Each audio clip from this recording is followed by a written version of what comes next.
नमस्कार, खबरें जारी न्यूज स्टेट पर मैं हूं आपके साथ मकसूद खान। आपके मुद्दे में बात होगी मध्य प्रदेश की। शिवराज सरकार मध्य प्रदेश में फिल्मों की शूटिंग को आसान बनाने की कवायद में जुटी हुई है। इसके लिए सिंगल विंडो पर फिल्म शूटिंग के लिए तमाम सुविधाएं देने की तैयारियों को लेकर अमली जामा भी पहनाया जा रहा है। लेकिन इन सब के बीच एक ऐसी खबर मध्य प्रदेश से सामने आई जिससे सरकार की तमाम कोशिशों पर पानी फिरने का खतरा उठ खड़ा हुआ है। खबर दरअसल वन मंत्री विजय शाह से जुड़ी हुई है। बालाघाट में शूटिंग के लिए आई फिल्म एक्ट्रेस विद्या बालन से मंत्री जी इसलिए नाराज हो गए क्योंकि विद्या बालन ने मंत्री जी के साथ डिनर का प्रस्ताव ठुकरा दिया था। अब इसके बाद विद्या बालन की फिल्म की शूटिंग में अड़ंगा डालने की कोशिशें हुई। अब इस पूरे मामले को लेकर मध्य प्रदेश कांग्रेस बीजेपी पर, सरकार पर हमलावर है। चर्चा इसी मुद्दे पर हम करेंगे कि आखिर इनकार से मंत्री जी चिढ़ क्यों गए हैं और क्या अब मंत्री विजय शाह पर कोई कार्रवाई होगी। तमाम खास लोग इस पर बात करने के लिए हमारे साथ मौजूद हैं। डॉक्टर सत्यप्रकाश शर्मा जी हमारे साथ हैं, सीनियर जर्नलिस्ट हैं, पॉलिटिकल एनालिस्ट हैं। बहुत स्वागत है आपका। बीजेपी की तरफ से राकेश शर्मा जी हमारे साथ मौजूद हैं। कांग्रेस की तरफ से डॉक्टर अमीनुल खान सूरी साहब हमारे साथ मौजूद हैं। आपका भी दोनों का बहुत स्वागत है। आपसे आगे बात होगी, प्लीज बने रहिएगा। राकेश शर्मा जी, मतलब अगर कोई फिल्म सितारा मंत्री जी के साथ डिनर नहीं करेगा, लंच नहीं करेगा या मुलाकात नहीं करेगा तो क्या वो प्रदेश में आकर काम भी नहीं कर सकता?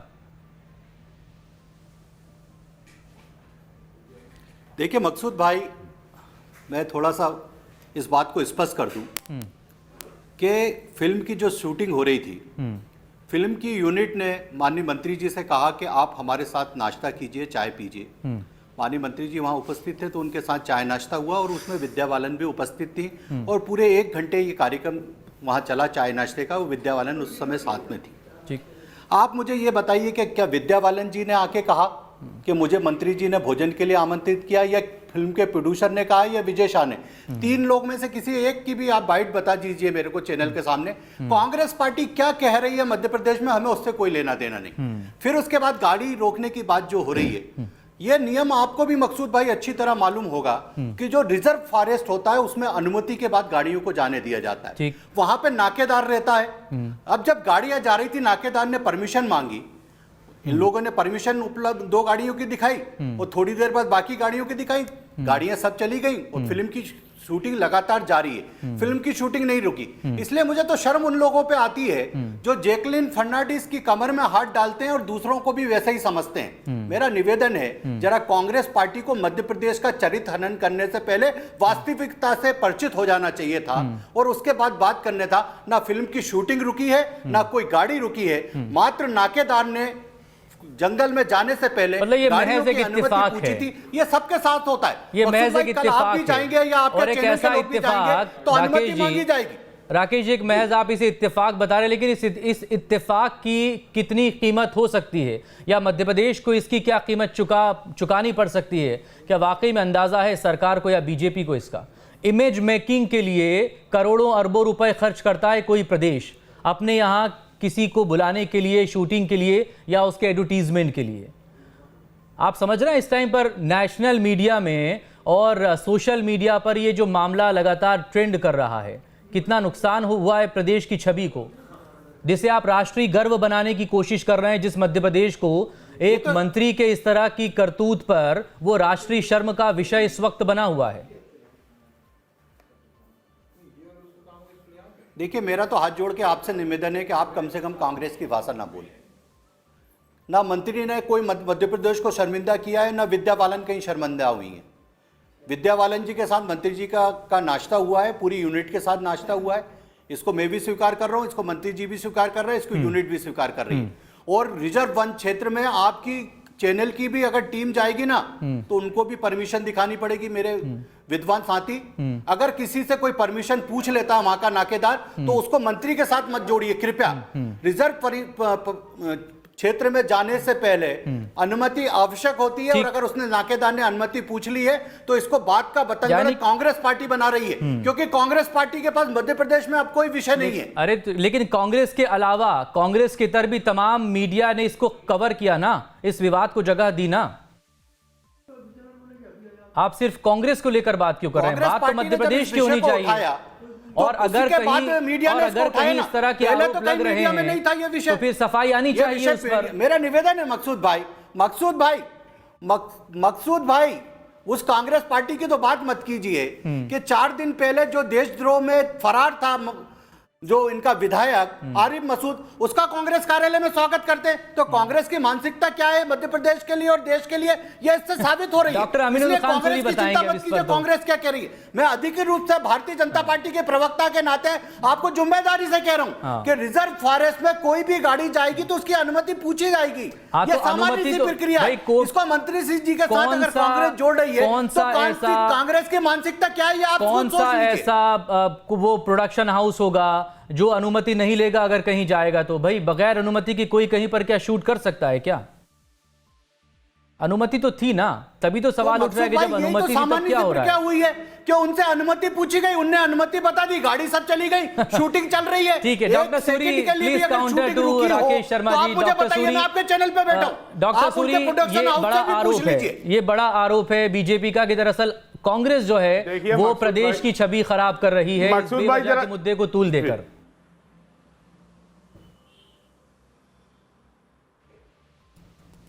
देखिए मकसूद भाई, सबसे प्रथम कांग्रेस पे आरोप लगाने से पहले मेरे विद्वान साथी दैनिक भास्कर से बात करें। आज सुबह मध्य प्रदेश का और देश का सबसे बड़ा समाचार पत्र है दैनिक भास्कर, जिसने इस खबर को प्रकाशित किया। जब यह खबर दैनिक भास्कर में आई उसके बाद कांग्रेस को की विपक्षी पार्टी है मध्य प्रदेश में, और मध्य प्रदेश की अगर छवि कहीं भी धूमिल होगी और मध्य प्रदेश की सरकार के द्वारा, तो उस मुद्दे को लेकर कांग्रेस पार्टी जरूर मैदान में आई। अगर विद्या बालन जी के साथ ऐसा नहीं हुआ तो विद्या बालन जी दैनिक भास्कर को कोर्ट में ले जाएं, विजय शाह जी कंटेम्प्ट लगाएं दैनिक भास्कर पे कि मैंने ऐसा कुछ भी नहीं किया, आप मेरे मध्य प्रदेश की छवि धूमिल करने का क्यों प्रयास कर रहे हैं। कांग्रेस पार्टी से पहले सबसे बड़े समाचार पत्र दैनिक भास्कर ने इस खबर को ऐसा का ऐसा प्रकाशित किया जैसा आज चैनलों पर उठ रहा है। अब दूसरी बात, विजय शाह जी के बारे में ऐसी बात आई तो आदमी स्वाभाविक रूप से समझ सकता है कि जिस तरह का उनका इतिहास रहा है, सन 2013 में जिस तरह से महिलाओं को लेकर उन्होंने टिप्पणी की, जिस तरह से शिवराज सिंह चौहान साहब की जो धर्मपत्नी है साधना भाभी, साधना जी को लेकर उनकी टिप्पणी हुई, जिसके बाद में उन्हें मंत्रिमंडल से बर्खास्त किया गया, उनका इस्तीफा लिया गया, तब भी शिवराज सिंह चौहान साहब और भारतीय जनता पार्टी चुप रही थी। कांग्रेस पार्टी ने यह आवाज उठाई थी 2013 में और यह लड़ाई लड़ी थी और विजय शाह जी को मंत्रिमंडल से बाहर होना पड़ा था। उसके बाद 2018 में विजय शाह जी ट्रांसजेंडर्स को लेके एक टिप्पणी करते हैं जिसको लेके वो विवादों में घिरते हैं। और मेरी पूरी बात कंप्लीट होने दे। और विजय शाह जी जब विद्या बालन जैसी जो अभिनेत्री जो खुद सक्षम है, उनके ऊपर इस तरह की कार्रवाई करने पे आतुर हो जाए, अगर वो खाना खाने को नहीं आए, तो मध्य प्रदेश की आम महिलाओं की और आदिवासी क्षेत्र जहां से वो आते हैं वहां की महिलाओं की क्या स्थिति होगी विजय शाह जी के आतंक के आगे, वो जनता को सोचना पड़ेगा। अब भारतीय जनता पार्टी ये 50% जो इस देश की महिलाएं उनके प्रति किस तरह के रुख रखते हैं, मैं पिछले 5 दिन के सिर्फ 3 इंसिडेंट्स जनता के सामने आपके चैनल के माध्यम से रखना चाहता हूं। ठीक है। पहला तो ये विजय शाह जी का प्रकरण सामने आ गया कि किस तरह से महिला अस्मिता की बात करने वाली भारतीय जनता पार्टी खोखली हो रही है। दूसरा, 4 दिन पहले सीधी जिले के भारतीय जनता पार्टी के जिला अध्यक्ष का ऑडियो वायरल हुआ, जो एक महिला से कुछ खास टाइप का फोटो की डिमांड कर रहे हैं। बहुत वीडियो चला, सभी चैनलों ने दिखाया। भारतीय जनता पार्टी के सीधी जिले के जिला अध्यक्ष का ऑडियो वायरल हुआ। आज तक भारतीय जनता पार्टी ने उस पर कोई कार्रवाई नहीं की। तीसरा, शाजापुर जिले में भारतीय जनता पार्टी का मंडल अध्यक्ष एक दुष्कर्म के मामले में गिरफ्तार हो जाते हैं। तो ये अभी पिछले 5 दिन की घटनाएं बता रहा हूं कि मध्य प्रदेश में भारतीय जनता पार्टी के लोग किस तरह से महिला अस्मिता के साथ में खिलवाड़ कर रहे हैं। कांग्रेस को कोसने से कुछ नहीं हो जाएगा। आप क्या कर रहे हैं, आप अपने नेताओं पे किस तरह से एक्शन लेंगे, अगर ये विषय जो मैंने सामने रखे हैं, भारतीय जनता पार्टी क्या बोल रही है, एक्शन पर बात करेंगे हम। फिलहाल तो विद्या बालन पर बात करें। डॉक्टर सूरी, मैं आपके पास आऊंगा। पानी का पानी हो जाएगा। अब एक रिएक्शन जरा डॉक्टर शर्मा से भी ले लें, वरिष्ठ पत्रकार है। डॉक्टर शर्मा, सुबह के वक्त में जो राज्यसभा सांसद है कांग्रेस के विवेक तनखा, उन्होंने ट्वीट किया एक खबर को, उसका पूरा उन्होंने डिटेल्ड खबर जो है ट्वीट की गई विवेक तनखा की तरफ से, और उसके बाद से ही ये मुद्दा जो है मीडिया में और ज़्यादा गरमाने लगा है। सोशल मीडिया पर भी ज़्यादा फैला है, ट्रेंड भी किया है इसने, क्योंकि विद्या बालन का नाम जुड़ा हुआ है। तो एक तरफ तो तमाम आरोप हैं, क्या उन आरोपों की जांच करवाई जानी ज़रूरी है? अगर हाँ तो ऐसा क्यों नहीं हो रहा है? अगर डीएफओ के ऊपर सीधे तौर पर आरोप हैं वहाँ पर नाश्ते का या बाकी दूसरे अरेंजमेंट्स का, मंत्री अपनी सफाई दे चुके हैं इस सब के बीच में, तो क्या डीएफओ पर भी कोई कार्रवाई हुई या फिर कोई विभागीय जांच होगी? और एक ऐसा मंत्री जो कि इससे पहले भी विवादों में घिरा रहा है, क्या उसको लेकर अब सरकार को कोई स्टैंड लेने की जरूरत है? डॉक्टर शर्मा। जी मकसूद जी, सबसे पहले तो मैं एक चीज बताऊंगा आपको कि टूरिज्म एक ऐसा सेक्टर है जो दुनिया का हर देश आगे आकर अपने देश की इकोनॉमी की बढ़ाने के में लगा हुआ है। और उसके लिए आपने कहा है कि बहुत सारे एडवर्टाइजमेंट हैं, लोग ऐसे माहौल पैदा कर रहे हैं जिससे लोग अट्रैक्ट हों। इमेज बिल्डिंग अपने आप में एक बड़ी चीज है, करोड़ों खर्चा करना पड़ता है तब जाकर इमेज बनती है, बिगड़ने में तो 2 सेकंड नहीं लगते। खर्चा करना पड़ता है। मध्य प्रदेश ने मार्च 2020 में फिल्म टूरिज्म पॉलिसी लाए हैं, उसमें इन्होंने इवन यहां तक कहा है कि हम लैंड देंगे, हम सब्सिडी देंगे 10 लाख से लेके 10 करोड़ तक सब्सिडी देंगे, ठीक है, उनके लिए स्टूडियो बनाने के लैंड देंगे। और जब फिल्म बनती हैं तो फिर ऐसे घटनाक्रम होते हैं। ये कहीं ना कहीं मध्य प्रदेश में ऐसी बहुत सारी फिल्में हैं जिनकी शूटिंग अभी हुई है, इसलिए तो मध्य प्रदेश को फिल्म जो बॉलीवुड स्टार्स हैं, चाहे टेलीविजन के हो, फिल्म के हो, वो सभी यहां पर विजिट कर रहे हैं और शूटिंग के लिए यहां आ रहे हैं। लेकिन इन हालातों में जब हाल ही में अभी कुछ ही दिन पहले आपने देखा हो कि ये सिंगल विंडो ला रहे हैं, और सिंगल विंडो में परमिशन की कोई बात नहीं है, ठीक, परमिशन की सीधी उसमें ऑनलाइन पोर्टल पर परमिशन होगा, सब चीजें होंगी। आपको बताऊं, अब विद्या बालन के केस में आते हैं। विद्या बालन के केस में ये परमिशन अक्टूबर 11 से लेकर 22 नवंबर तक की परमिशन उनके पास थी। ये घटनाक्रम जब जो लंच का डिनर का घटनाक्रम है, वो घटनाक्रम 8 नवंबर का है, ठीक है। और जब वो शूटिंग के लिए बालाघाट के साउथ डीएफओ के पास जाते हैं, उस समय 9 तारीख होती है, 9 नवंबर, यानी कि परमिशन ऑलरेडी ग्रांटेड थी उनके पास। इसके बावजूद ही लगातार शूटिंग चल रही थी शेरनी की, लेकिन 9 तारीख को ही क्यों रोका गया, एक बड़ा सवाल है। मेरे जो सोर्सेस कहते हैं उसके हिसाब से उस समय इमीडिएट इफेक्ट से पीएस फॉरेस्ट ने रिलेटेड डीएफओ को कॉल किया और उन्होंने सीधा बोला कि the film shooting is in state is rare, और आप इस स्थिति में अगर कर रहे हैं तो प्रदेश इनफेमस होगा, इसलिए आप इमीडिएटली उन्हें अलाउ करिए। तब आपने देखा होगा अवर्स आफ्टर उनको तुरंत कैसे कर दिया, अगर परमिशन उनके पास नहीं थी तो क्यों कर दिया। और ये बात भी पक्की है कि विद्या बालन जी ने इसलिए मना किया था कि वो गोंदिया में रुकी हुई थी, तो नाइट वो अप डाउन पर डे करती थी साउथ बालाघाट के फॉरेस्ट के लिए और वहां से।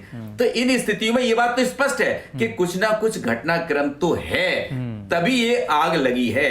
अब एक्शन लेना बीजेपी का काम है कि उनको टूरिज्म इंपॉर्टेंट है, लेकिन वो तो कह रहे हैं कि तो बेवजह के मुद्दे को तूल दिया जा रहा है। आपने सुन तो लिया राकेश शर्मा जी को, वो तो इसे मुद्दा ही मान नहीं रहे हैं, वो तो कह रहे हैं कि ये तो सब कांग्रेस कर रही है, इमेज खराब करने की कोशिश कांग्रेस की है। राकेश शर्मा जी विद्वान प्रवक्ता है, बीजेपी के विद्वान प्रवक्ता है, मैं किसी पार्टी की बात नहीं कर रहा हूं। लेकिन हाँ, आपने देखा होगा कि आईफा लाने का उद्देश्य मध्य प्रदेश गवर्नमेंट का क्या था, भले वो गवर्नमेंट किसी की रही हो, वो उद्देश्य केवल टूरिज्म डेस्टिनेशन को डेवलप करना था, मध्य प्रदेश में उसको बूस्टअप करना था। और जब हम बूस्टअप करने और फिल्म टूरिज्म हम पॉलिसी ला रहे हैं, उस स्थिति में अगर हम किसी को हिंड्रेंट करते हैं, किसी को रोकते हैं, किसी को परेशान करते हैं, तो कहीं ना कहीं वो प्रदेश की छवि को अच्छा नहीं करता है। इसमें जिस इमेज को सुधार, राकेश शर्मा जी सवाल वही आ रहा है, मुद्दा कहां से निकला, मुद्दा कहां तक पहुंचा, इन सब के बीच अगर कोई नुकसान हो रहा है किसी का, तो वो मध्य प्रदेश का, मध्य प्रदेश की इमेज का, और आगे आने वाले वक्त में टूरिज्म सेक्टर पर इसका असर हो सकता है। अब धीरे धीरे कोरोना जैसे जैसे खत्म होगा तो लोग फिर आएंगे ना मध्य प्रदेश भी, बहुत अच्छी अच्छी खूबसूरत जगह हमारे यहाँ हैं, फिल्म स्टार आएंगे तो लोग और ज़्यादा उनको देखते हैं, भाई करोड़ों की तादाद में उनके चाहने वाले होते हैं, फैंस होते हैं, वो पहुँचेंगे उस जगह। तो कुछ तो है जिसकी पर्दादारी है, तो या तो जांच करवा ली जाए। भाई डीएफओ पर आरोप क्यों लग रहा है, मंत्री जी भी डीएफओ का नाम ले रहे हैं कि ये तो जो लोकल लेवल पर हैं अधिकारी वगैरह उनकी तरफ से ये इंतजाम था, कोई मेरा इंतजाम थोड़ा ही था। तो कोई किसी के ऊपर टोपी ट्रांसफर कर रहा है, कोई किसी के ऊपर टोपी ट्रांसफर कर रहा है, लेकिन मध्य प्रदेश का तो नुकसान हो रहा है ना इसमें। देखिए मकसूद भाई, मध्य प्रदेश की चिंता करने के लिए हम बैठे हैं, हमारी सरकार बैठी। और आपको मकसूद भाई मैं बताऊंगा कि हर ऐसा कोई दिन नहीं जाता जब भोपाल में किसी न किसी फिल्म या सीरियल की शूटिंग नहीं चल रही होती या मध्य प्रदेश में चल नहीं रही होती वो शूटिंग। और मैं आपके जो पैनल पे बैठे उनसे भी पूछना चाहूंगा, और जिनको आप फोन लगाना चाहे उनसे भी पूछ लें, यूनिट को भी फोन लगा लें। 1 सेकंड के लिए भी अगर फिल्म की शूटिंग रुकी हो तो आप जो सजा देंगे, मैं यहां बैठा हूं, जो सजा देंगे, 1 सेकंड के लिए रुकी हो, 1 सेकंड, सिर्फ इतना सा मामला है कि नाके पे गाड़ी रोकी जाती है और उनसे परमिशन पूछी जाती है। आप मुझे बताइए मकसूद भाई, रिजर्व फॉरेस्ट में अगर कोई गाड़ी प्रवेश करती है, अगर उससे परमिशन मांग ली जाती है तो ये कौन सा गुनाह हो गया? आप वो भी बता लीजिए, उसकी भी जांच करा लेंगे। अगर मकसूद भाई, अगर रिजर्व फॉरेस्ट में गाड़ियों को चेक नहीं किया जाएगा तो जानवरों को का जो शिकार करने वाले लोग वो अगर बेधड़क वहां जाएंगे, शिकार करके वापस आएंगे, तो कल आपके ही चैनल पे चलेगा कि मध्य प्रदेश में रोज इतना शिकार हो रहा है, आपके ही चैनल पे चलेगा। और यही कांग्रेस घड़ियालू आंसू बहाएगी कि कल एक शेर मर गया, परसों एक चीता मर गया, मध्य प्रदेश सरकार क्या कर रही है। मेरा स्पष्ट रूप से कहना है, फिल्म की यूनिट ने आके आपसे कहा क्या हमारी शूटिंग रोक दी गई? एक कहीं ना कहीं तो पीआरओ होता है फिल्म शूटिंग का भी, उसने आके कहा क्या? आप बात कर लीजिए पीआरओ से। या विद्या बालन जी ने कुछ कहा क्या? मेरा यह कहना है, एक अखबार में एक खबर छप जाती है, 1000 खबरें छपती है रोज अखबार में, और कितनी सच्ची होती है कितनी झूठी होती है आपको भी मालूम है, मुझे भी मालूम है। मेरा निवेदन है, अगर अखबार की खबरों से अगर सरकारें चलने लगी और अखबारों की खबरों से अगर इमेज बिल्डअप खत्म होने लगी, फिर तो एक वैलिड पॉइंट बनता है ना। मेरी बात समाप्त हो जाए, फिर तो एक वैलिड पॉइंट बनता है। समाप्त कर रहा हूं, आप केस करिए, मध्य प्रदेश की इमेज खराब करने को लेकर केस कर दीजिए। बात समाप्त कर रहा हूं। यस, देखिए मेरा एक निवेदन है, ये आज हिंदुस्तान का हर नागरिक बड़ा जागरूक है। सरकार वो ऐसी खबरों से कोई फर्क नहीं पड़ता उसकी सेहत पे। मेरा तो सिर्फ ये पूछना है कि मध्य प्रदेश में जब कोरोना चरम स्थिति पर था तब मध्य प्रदेश में आईफा अवार्ड करवाया जा रहा था। पर्यटन मध्य प्रदेश या मध्य प्रदेश की जनता की जान क्या जरूरी थी? ये कांग्रेस से जरूर प्रश्न कर डॉक्टर सूरी जवाब दे दें। दूसरी बात मैं एक और पूछना चाहता हूं कांग्रेस के विद्वान साथी से कि जब कांग्रेस कार्यालय में आरूफ मसूद का कल स्वागत हुआ था, उससे मध्य प्रदेश की इमेज डाउन नहीं हुई? किन आरोप लगे हैं आरूफ मसूद पे, ये बताइए।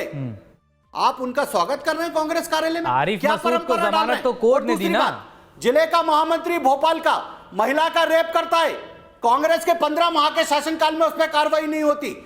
नेता प्रतिपक्ष नगर निगम महिला के साथ लगातार रेप करता है, 15 माह की कांग्रेस सरकार में उसके खिलाफ सरकार में कार्रवाई कीजिए। राकेश शर्मा जी, गिना सकता हूं।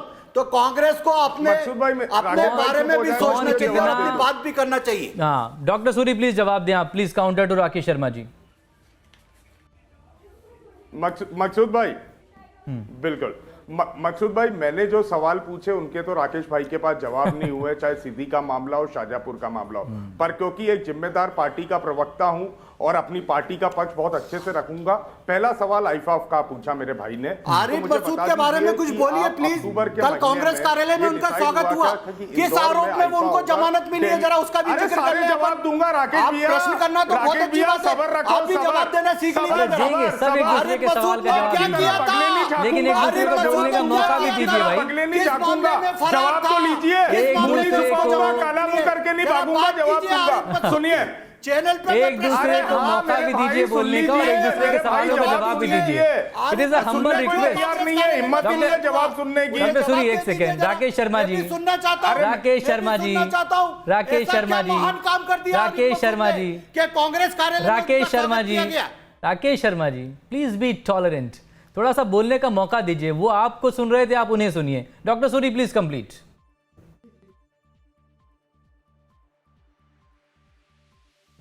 पहले आईफा का सवाल उठाया, आईफा का जवाब दूंगा, आरिफ मसूद साहब का भी दूंगा, और मेरे भाई भारतीय जनता पार्टी के प्रवक्ता की तरह मुंह नहीं छुपाऊंगा, सब लोग का सवालों का जवाब दूंगा। आईफा का डिसाइड हुआ था अक्टूबर 2019 में कि 18-19 मार्च 2020 को इंदौर के डेली कॉलेज प्रांगण में आईफा अवार्ड रखे जाएंगे। आईफा अवार्ड इंदौर में होंगे। अक्टूबर के महीने में कौन सा कोरोना आ गया था? दिसंबर में वुहान में। अरे जवाब दे रहा हूँ, साथ चुप कराइए मकसूद भाई, ये आदमी सुनना ही नहीं चाहते। इनको राकेश शर्मा जी, कोई जवाब नहीं है। राकेश शर्मा जी, अब आपने इतने सारे सवाल पूछ दिए ना, तो उनको शुरू तो करने दीजिए, ऐसे में वक्त जाया हो जाएगा, प्रोग्राम खत्म हो जाएगा हमारा। ठीक है डॉक्टर सूरी बोलें।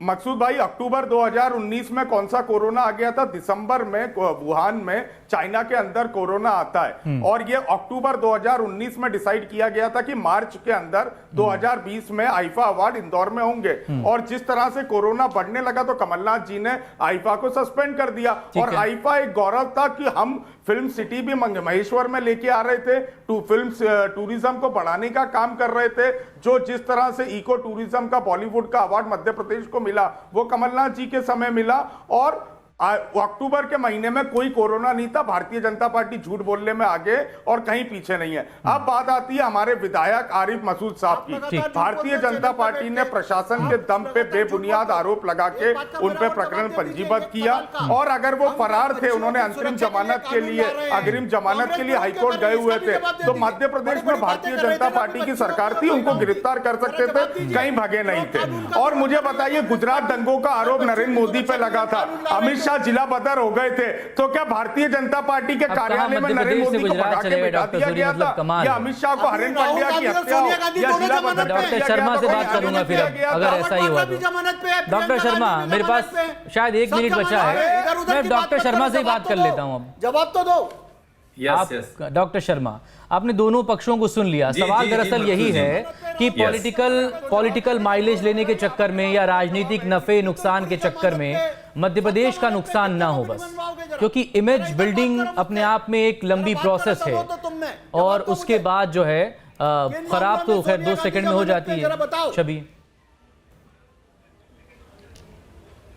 मध्य प्रदेश की जो इमेज है वो पीसफुल स्टेट की इमेज है, और यहां पर जो शूटिंग के लिए जो माहौल है वो वाकई हर फिल्म इंडस्ट्री जो प्रोड्यूसर्स हैं वो कहते हैं कि मध्य प्रदेश का जो माहौल है बहुत ईज है, इसलिए यहां लोग आना प्रेफर करते हैं। शिवराज सिंह जी ने भी ऐसा नहीं है कि बहुत सारे प्रयास किए हैं जिससे कि टूरिस्ट डेस्टिनेशन बढ़े, यहां टूरिज्म बढ़े और फिल्म टूरिज्म बढ़े, क्योंकि फिल्म जब इंडस्ट्री यहां मूव करती है तो नेचुरली उस स्पॉट की कीमत ऑल ओवर वर्ल्ड में बढ़ती है, जिससे कि लोग यहां देश की इकोनॉमी बढ़ेगी और बहुत सारी चीजें मध्य प्रदेश की इमेज को डेवलप करेंगी। लेकिन ये जो घटनाक्रम है इसको भले ही छुपाया जा रहा हो कि नहीं है, बेसिकली अगर जीके बरबड़े ने भी एक उसमें बयान जारी किया अपना, उसने अपना वर्जन दिया है, उस वर्जन में उन्होंने ठीक कहा है कि उनके पास केवल दो